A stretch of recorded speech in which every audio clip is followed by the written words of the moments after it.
যদি এই নারী কমিশনের নামে যে বেশ্যা কমিশন গঠন করা হয়েছে ওদেরকেও অতি সত্বর যদি বিতাড়িত করা না হয়, বাংলাদেশের ঘরে ঘরে আন্দোলনের দুর্গ গড়ে তোলা হবে, এমন ধাক্কা মারা হবে, এমন ঢেউ তোলা হবে যে বঙ্গোপসাগরের ঢেউ তার সামনে কুলাতে পারবে না ইনশাআল্লাহ। যাদের আত্মত্যাগের মাধ্যমে আজকে আমরা এখানে স্বাধীনভাবে সমাবেশ করতে পারছি, সেই আবু সাইদ মুগ্ধ সহ সকল শহীদদের রুহের মাগফিরাত কামনা করছি। সকল আহত এবং পঙ্গুত্ব বরণকারী দেশপ্রেমিক ভাইদের খুব দ্রুত সুস্থতা কামনা করছি। সংগ্রামী বন্ধুগণ, অনেক আলোচনা হয়েছে, সময় কম। আমি বলতে চাই, প্রায় 28টি আয়াতের বিরোধিতা করে নারী কমিশন সুপারিশ পেশ করেছে। তার মধ্যে অন্যতম,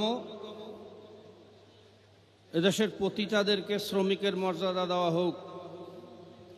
যদি তাদেরকে শ্রমিকের মর্যাদা দেওয়া হয় তাহলে এই পতিতাবৃত্তি একটা শ্রম বাজারে পরিণত হবে, এটা একটা ইন্ডাস্ট্রিয়াল ফরম্যাটে চলে আসবে, বিদেশিরা এখানে বিনিয়োগ করবে, বাংলাদেশে বড় বড় বহুতলা বিশিষ্ট পতিতালয় কায়েম হবে, হাজার হাজার মিলিয়ন ট্রিলিয়ন কোটি টাকা এখানে ইনভেস্ট হবে, গোটা দেশটা একটা বেশ্যাখানায় পরিণত হবে।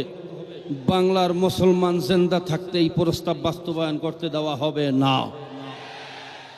আমি পরিষ্কারভাবে বলতে চাই, যেই ফেসিবাদ দানবীয় কন্যা লেডি ফেরাউনের আমলে যেই প্রস্তাব দিতে সাহস পায় নাই, বর্তমানে এই শহীদের রক্তের বিনিময়ে যে অন্তর্বর্তীকালীন সরকার আছে তার আমলে এই প্রস্তাব দিতে সাহস কিভাবে পেয়েছে আমরা এটা জানতে চাই। আমরা ইউনূস সরকারকে বলতে চাই, আপনার দুর্বলতা কোথায় আমরা জানি আপনাকে কোন জায়গায় ধাক্কা দিতে হবে, কিন্তু আমরা ময়দানে নামছি না একটাই কারণ আমরা ময়দানে নামলে বিদেশি শক্তিগুলো সুযোগ পাবে, ফেসিবাদের দোসররা এদেশে অরাজকতা করার সুযোগ পাবে। এই জন্য আমরা এখনো ময়দানে নামি নাই।